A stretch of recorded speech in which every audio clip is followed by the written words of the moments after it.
লিখতাম বা নতুন একটা যদি আমি প্যাটার্ন লিখতাম এরকম 8, তারপরে লিখলাম 16, তাহলে আমি পাবো 12 থেকে বাদ দিব হচ্ছে 9, তাহলে আমি পাবো 3।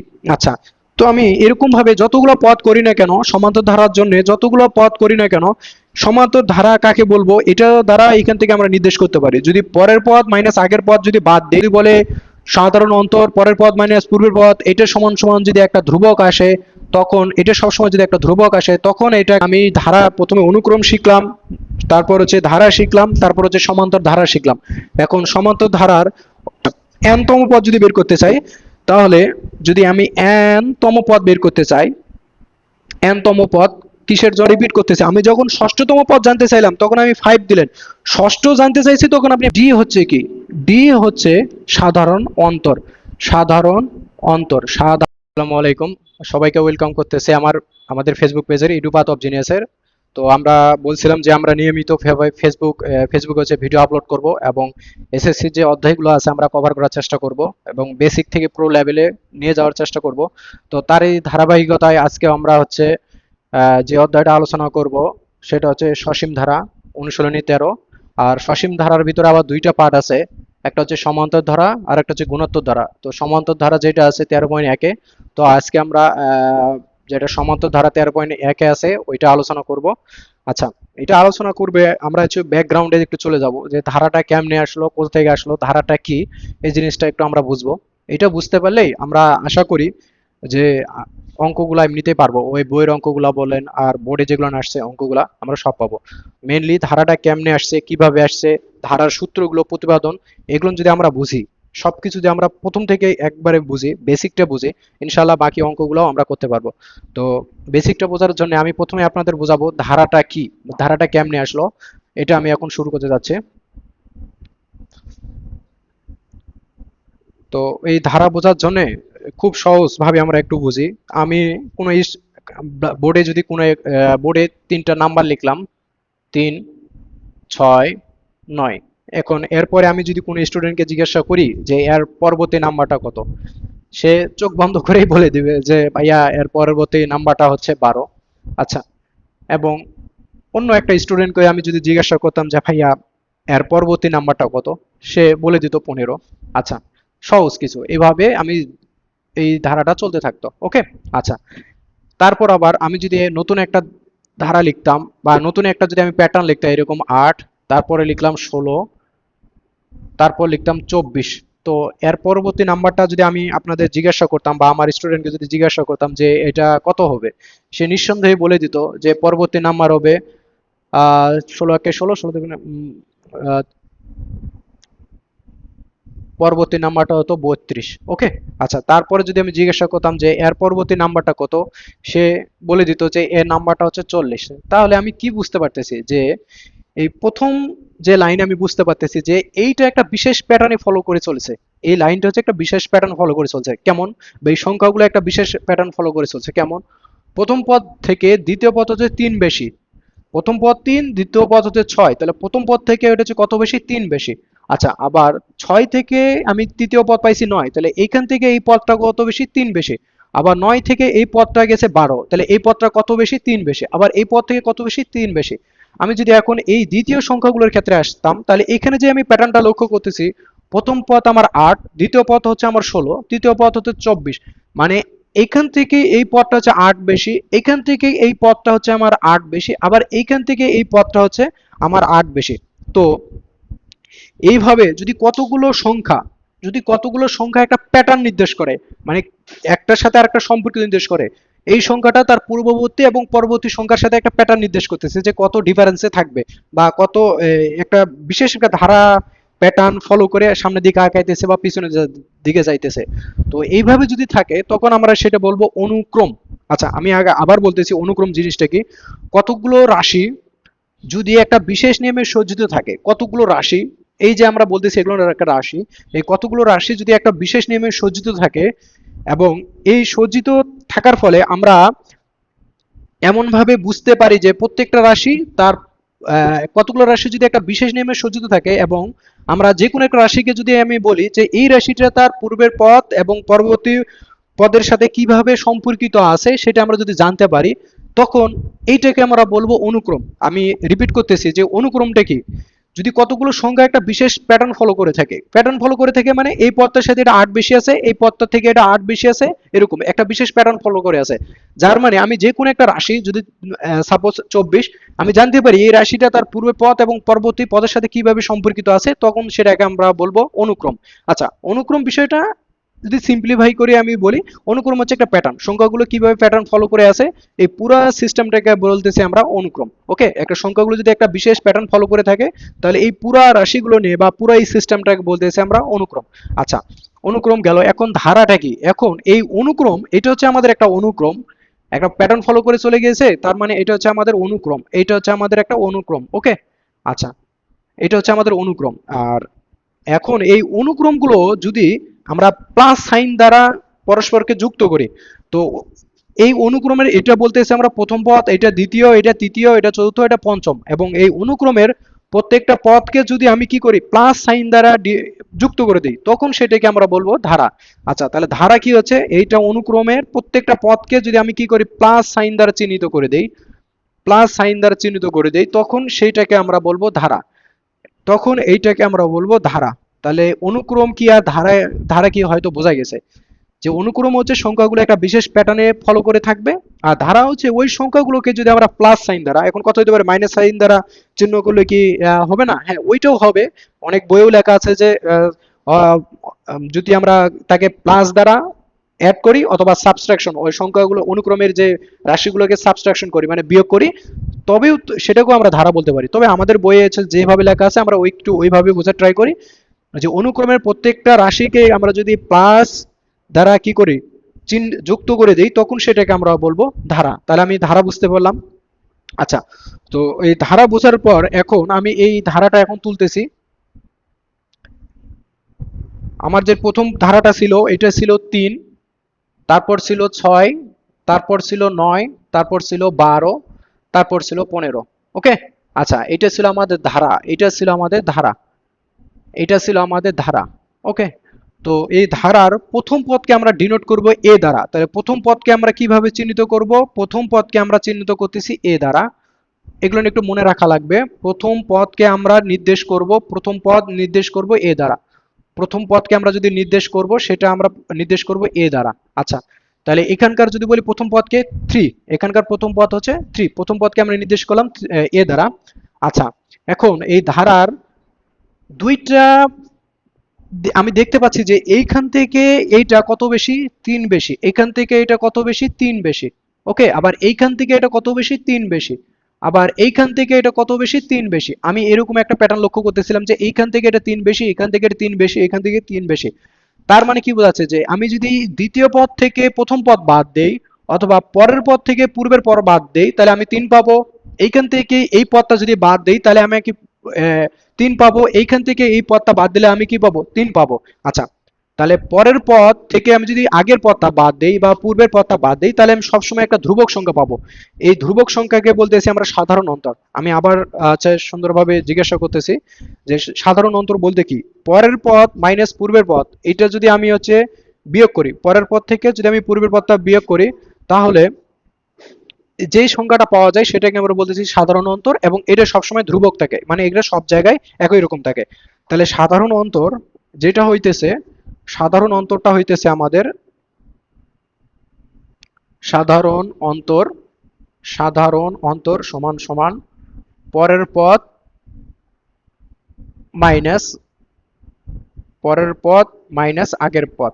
ওকে, পরের পদ মাইনাস আগের পদ, এবং এই পরের পদ মাইনাস আগের পদ যদি আমরা করি, তবে এই যে মানটা পাবো এই মানটা সবসময় একটা ধ্রুবক থাকবে। এই মানটা সবসময় আমাদের কি থাকবে, এই সাধারণটা সবসময় একটা ধ্রুবক থাকবে। ধ্রুবক বলতে বোঝায় যে যে কোনো দুটা পদের মধ্যে আমরা যদি বিয়োগ করি তাহলে এই মানটা সবসময় একই রকম থাকবে, ধ্রুবক, কোনো চেঞ্জ হবে না। আচ্ছা, আমরা একটু চেক করি। আমরা যদি এই দুটো পদ নিয়ে চেক করতাম, তাহলে 6 থেকে 3 বাদ দিলে আমরা কত কত পাইতাম? পরের পদ হচ্ছে 6, আগের পদ হচ্ছে 3। তাহলে আমি 6 থেকে যদি 3 বাদ দিতাম তাহলে আমি পাইতাম 3। আচ্ছা, তাহলে আমি পাইলাম 3। আবার আমি যদি এখন এই দুটো পদ নিয়ে করি, তাহলে আমি 9 থেকে আমি বাদ দেবো কত, 6, তাহলে আমি কত পাইতেছি, 3। আবার আমি যদি এখন এই দুটো নিয়ে করি, তাহলে আমি পাবো 12 থেকে বাদ দিব হচ্ছে 9, তাহলে আমি পাবো 3।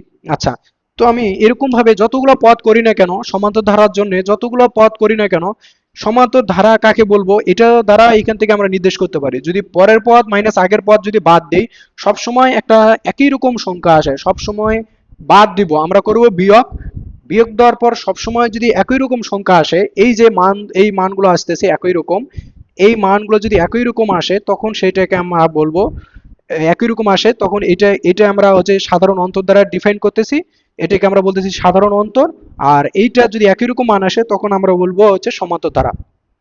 তাহলে আমি আবার বলতেছি সমান্তর ধারা কখন হবে, যদি পরের পদ মাইনাস পূর্বের পদ বাদ দেই তখন সব ক্ষেত্রে যদি একই রকম মান আসে, একটা ধ্রুবক মান আসে, বা এই ধ্রুবক বলতে কোনো রকম চেঞ্জ হচ্ছে না, যদি একই রকম মান আসে তখন এই যে ধারাটা, এই ধারাটাকে আমরা আদর করে রাখবো সমান্তর ধারা।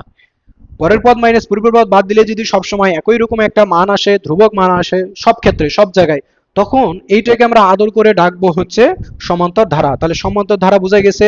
সমান্তর ধারা কখন হবে, যদি বলে সাধারণ অন্তর পরের পদ মাইনাস পূর্বের পদ এটা সমান সমান যদি একটা ধ্রুবক আসে, তখন এটা সবসময় যদি একটা ধ্রুবক আসে তখন এটাকে আমরা আদর করে ডাকবো সমান্তর ধারা, তখন এটা আমরা আদর করে ডাকবো সমান্তর ধারা। আচ্ছা, তাহলে আমি ধারা প্রথমে অনুক্রম শিখলাম, তারপর হচ্ছে ধারা শিখলাম, তারপর হচ্ছে সমান্তর ধারা শিখলাম। এখন সমান্তর ধারার কিছু সূত্র বা অঙ্ক করার জন্য আমাদের কিছু হচ্ছে আহ, একটু ইয়া লাগবে, হচ্ছে সূত্র লাগবে, সেই সূত্রগুলো ক্যালকুলেশন করার চেষ্টা করতেছি। আচ্ছা, তো আমি প্রথম পদকে আমি 3 দ্বারা ডিফাইন করতেছিলাম, এটা আমি লিখছি যে প্রথম পদকে এই দ্বারা প্রকাশ করায়, আমি প্রথম পদকে আমি 3 দ্বারা লিখলাম, এই পদকে আমি 3 দ্বারা লিখছি। এখন এই দ্বিতীয় পদকে আমি কি লিখতে পারি, দ্বিতীয় পদ হচ্ছে আমার 6, তাহলে আমি লিখতে পারি দ্বিতীয় পদকে আমি কিভাবে লিখতে পারি। আচ্ছা, প্রথম পদ যেটা ওইটা আমি রেড আকারে লিখে রাখলাম যে এটা প্রথম পদ, এটা হচ্ছে আমি 3 দ্বারা লিখছি। আচ্ছা, দ্বিতীয় পদটা আমি কেমনে লিখতে পারি, দ্বিতীয় পদটা লিখতে পারি আমি 3 প্লাস 3 প্লাস 3। আচ্ছা, 3 প্লাস 3 মানে কি, এই 3 মান হচ্ছে আমাদের প্রথম পদ, এই 3 মান হচ্ছে আমাদের প্রথম পদ এটা, যেমন এখানকার প্রথম পদ ছিল আমাদের এ। আর এই 3 কি, এই 3 হচ্ছে আমাদের সাধারণ অন্তর, বা সাধারণ অন্তরকে আমরা কি দ্বারা প্রকাশ করতাম, ডি দ্বারা প্রকাশ করতাম, এইটা হচ্ছে আমাদের সেই ডি। তাহলে আমি লিখতে পারি এ প্লাস ডি, এখানে আমি লিখতে পারি এ প্লাস ডি। ওকে। আচ্ছা, আর এইটাকে আমি এখন কিভাবে লিখতে পারি, এই 9টাকে আমরা কিভাবে লিখতে পারি, এখন এই 9টাকে লিখতে পারি এভাবে যে প্রথম পদ, এই দ্বিতীয় পদটা লিখতে পারি, এই যে দ্বিতীয় পদটাকে আমি লিখলাম, দ্বিতীয় পদ হুবহুব আমি এই দ্বিতীয় পদটা লিখছি, এই দ্বিতীয় পদটা আমি এখানে লিখছি, লেখার পর এর সাথে 3 যোগ করলাম। তাহলে এইখান থেকে এইটা বোঝাচ্ছে আমাদের দ্বিতীয় পদ, এইখান থেকে আমাদের দ্বিতীয় পদ বোঝাচ্ছে। আর এইখানে আমি যুক্ত করছি ডি, এইখানে আমি যুক্ত করছি ডি, এইখানে আমি যুক্ত করছি ডি। তাহলে এইটা ছিল আমাদের কি দ্বিতীয় পদ। তাহলে দ্বিতীয় পদের মান কত ছিল, আমার দ্বিতীয় পদ এখানে লিখছি, এটা হচ্ছে দ্বিতীয় পদ। তাহলে আমি দ্বিতীয় পদকে আমি লিখে দিলাম, এর সাথে আমি কি যুক্ত করছি, এর সাথে আমি যুক্ত করছি একটা ডি, নতুন একটা ডি যুক্ত করছি। ওকে। আচ্ছা, এরপরে যেটা 12 আছে এটা আমি কেমনে লিখতে পারি, এই 12টা আমি কেমনে লিখতে পারি, এই যে 12টা আমরা এখন এটা যদি আমি এইভাবে লিখে দিই তাহলে কোনো সমস্যা নেই।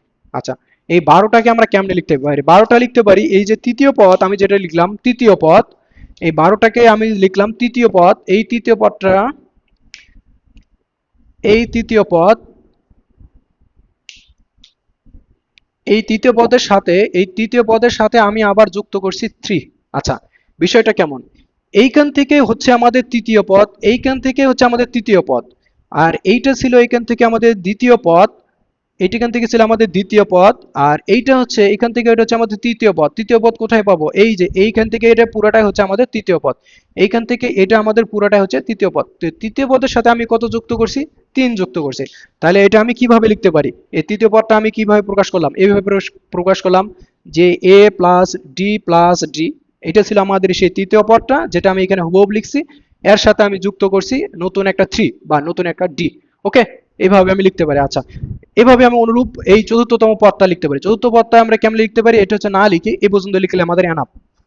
তাহলে এই জায়গায় আমি লিখতে পারতেছি এটা ছিল এ, এইখানে আমি যেটা লিখতেছি এ প্লাস ডি, মানে এইটা হচ্ছে আমাদের প্রথম পদ, এইটা হচ্ছে আমাদের, এটা ছিল আমাদেরকে প্রথম পদ, এইটা হচ্ছে আমাদের প্রথম পদ, এইটা হচ্ছে আমাদের দ্বিতীয় পদ, এইটা হচ্ছে আমাদের দ্বিতীয় পদ। আর তৃতীয় পদটা আমরা কিভাবে লিখতে পারি, তৃতীয় পদটা আমরা লিখতে পারি এখন এ plus 2d, a plus 2d আমরা এখন লিখতে পারি, এটা হচ্ছে তৃতীয় পদটা হচ্ছে a প্লাস 2d।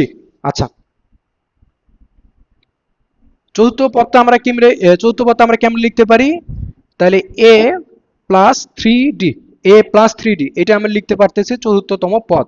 চতুর্থ পদটা আমরা এভাবে লিখতে পারতেছি। আচ্ছা, এইখানে সুন্দর একটা জিনিস মিল আছে, সুন্দর একটা জিনিস আমরা একটা ক্যাটাগরি একটা পাইতেছি, মিল পাচ্ছি যে আমি যখন দ্বিতীয় পদ লিখলাম তখন ডির সামনে আছে 1।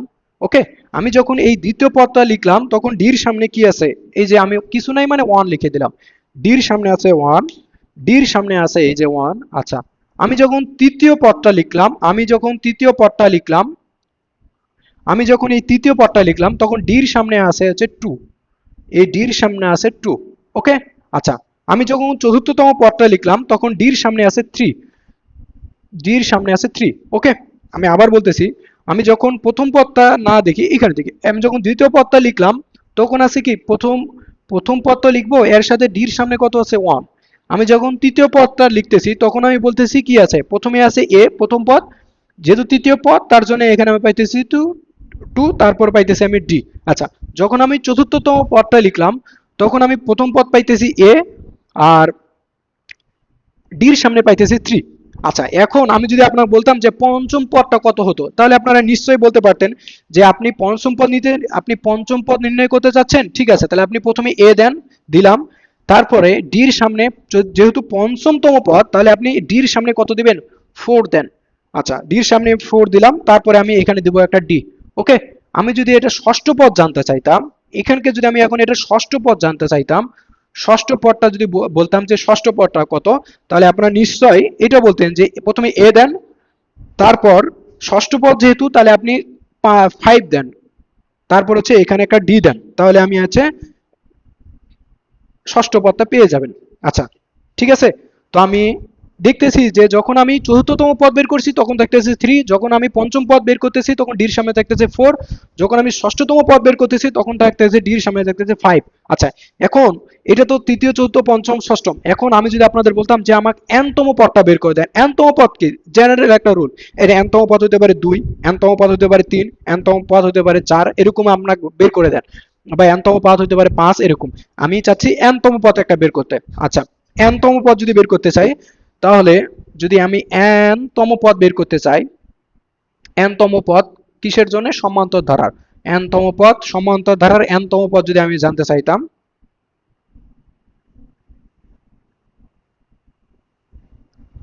সমান্তর ধারার সমান্তর ধারা যদি আমি এনতম পদ জানতে চাইতাম তাহলে আপনার কি বলতেন? যে আপনি প্রথমে একটা এ দেন, দিলাম, যেহেতু এনতম পদ জানতে চাচ্ছেন তার মানে কি দিবেন? আপনি এন মাইনাস ওয়ান দিবেন। কেন? আমি যখন ষষ্ঠ পদ বের করলাম তখন আমি 5 দিলাম, আমি যখন পঞ্চম পদ বের করলাম তখন আমি 4 দিলাম, আমি যখন চতুর্থতম পদ বের করলাম তখন আমি 3 দিলাম। এখন আমি সমান্তর ধারা যদি এনতম পদ জানতে চাই তাহলে আমি কি দিব? এন মাইনাস ওয়ান দিব। আমি আবার রিপিট করতেছি, আমি যখন ষষ্ঠতম পদ জানতে চাইলাম তখন আমি 5 দিলেন, ষষ্ঠ জানতে চাইছি তখন আপনি 5 দিয়েছেন। 5 কেমনে দিলেন? আসলে আপনি এই 5টা কেমনে দিয়েছেন? আপনি দিয়েছেন 6 মাইনাস 1 লিখে এই জায়গার মানটা আপনি বসাইছেন 6 মাইনাস 1 5। আচ্ছা, আমি যখন বললাম পঞ্চমতম পদ বের করে দেন তখন আপনি কি দিলেন? যে 5 মাইনাস 1 এইভাবে দিয়েছেন। ঠিক আছে, আপনি যখন আমি যখন বললাম যে আপনি চতুর্থতম পদটা বের করে দেন তখন আপনি কি করছিলেন? যে 4 মাইনাস 1 এইভাবে আপনি লিখে এর মানটা এখানে বসাইছেন 3। আচ্ছা, তাহলে আমি আপনাকে যদি বলতাম যে সমান্তর ধারার এনতম পদটা কত আসবে, তাহলে আপনি এটা নিশ্চয়ই বলতেন যে আপনি এখানে n মাইনাস 1 করে দেন। আপনি হচ্ছে যেহেতু এনতম পদ তাহলে এখানে n মাইনাস 1 করে দেন, তার সাথে একটা কি করবেন? তার সাথে একটা ডি গুণ দিয়ে দেন, তার সাথে একটা গুণ দিয়ে দেন। গুড। তাহলে আমরা এতক্ষণ যেগুলো দেখলাম কাজ, ওগুলো হচ্ছে অত মানে ইম্পর্টেন্ট না, অত এগুলো মনে না রাখলেও চলবে। তবে আমাদের এই লাইনটা কেমনে আসছে এটা একটু মনে রাখার জন্য এই লাইনটা একটু আমরা ধারাবাহিকভাবে দেখব এবং এই লাইনটা মুখস্থ করব। এই লাইনটা মুখস্থ করব বলতে এই সূত্রটা আমাদের কণ্ঠস্থ ঠোঁটস্থ মুখস্থ করা লাগবে। এটা হচ্ছে কি? যে সমান্তর ধারার n তম পদ নির্ণয়ের সূত্র, সমান্তর ধারার n তম পদ নির্ণয়ের সূত্র। তো আমি এইখান থেকে এটা মুছে ফেলতেছি, এই সূত্রটা কাজে লাগবে। আর এই সূত্র দিয়ে আমরা কিছু হচ্ছে ম্যাথ করব। ওকে,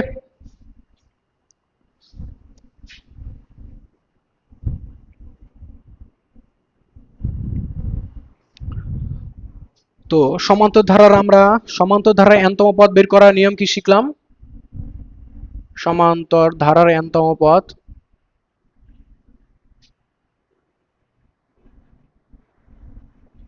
ধারার n তম পদ, সমান্তর ধারা যদি আমরা n তম পদ বের করা শিখলাম, সেটা সূত্রটা ছিল a plus n minus one into D. Okay, আচ্ছা, সমান্তর ধারার n তম পদ বের করার সূত্র শিখলাম, a plus n minus one into D. আচ্ছা, a কি ছিল? a ছিল সমান্তর ধারার প্রথম পদ, a ছিল আমাদের সমান্তর ধারার প্রথম পদ, a ছিল সমান্তর ধারার প্রথম পদ। আর ডি হচ্ছে কি? ডি হচ্ছে সাধারণ অন্তর, সাধারণ অন্তর, সাধারণ অন্তর। আচ্ছা, সাধারণ অন্তরটা আমরা কেমনে নির্ণয় করব? সাধারণ অন্তরটা নির্ণয় করার জন্য আমরা যে রুলটা ইউজ করেছিলাম, পরের পদ মাইনাস পূর্বের পদ। আপনি যেটাই নিতে পারেন, সমান্তর ওই যে ধারাটা থাকবে ওইখানে ধারার ভিতরে যে কোনো দুইটা পদকে আপনি ডিফাইন করবেন, যেটা পরে আছে ওইটা থেকে আপনি আপনি আগেরটা বাদ দিবেন। তাহলে সমান্তর ধারা যদি আমরা যদি সাধারণ অন্তর নির্ণয় করতে চাই, তাহলে আমরা কি করব? পরের পদ মাইনাস আগের পদ বিয়োগ করব, পরের পদ মাইনাস আগের পদ আমরা বিয়োগ করব। যদি আমরা পরের পদ মাইনাস আগের পদ বিয়োগ করে দিব যদি আমরা সাধারণ অন্তরের ডি এর মানটা বের করতে চাই। ওকে, আর এন কি ছিল? এখানে এন ছিল আমাদের, এন ছিল আমরা কততম পদ নির্ণয় করতে চাই, কততম পদ নির্ণয়, কততম পদ, কততম পদটা আমরা কি করতেছি? নির্ণয় করতে চাচ্ছি, কততম পদ নির্ণয় করতে চাচ্ছি, নির্ণয় করতে চাচ্ছি, কততম পদ নির্ণয় করতে চাচ্ছি আর কি। আমি একটু লিখে দিলাম কততম পদ নির্ণয় করতে চাচ্ছি, এটা একটু মনে রাখা লাগবে যে আমরা কততম পদটা নির্ণয় করতে চাচ্ছি, সেটা আমরা ডিনোট করতেছি এন দ্বারা। আচ্ছা, তো এই জিনিসটা যদি আমরা বুঝি, তাহলে বইয়ের যে অঙ্কগুলো আছে 13.1 এর, 13. বইয়ের অঙ্কগুলো হচ্ছে আমরা একটু করব। আমি মেবি 6 নম্বর অঙ্কটা করাবো, 6, 7 এবং এরপরে যে অঙ্কটা আছে 9, মেবি 9। তো ওই 9 নম্বর অঙ্কটা হচ্ছে আমরা হয়ে যাবে, একটা অঙ্ক দিয়ে হবে। কেমনে হবে সেটা আমি হচ্ছে দেখাইতেছি। এটা কিন্তু মনে রাখা লাগবে। সমান্তরাল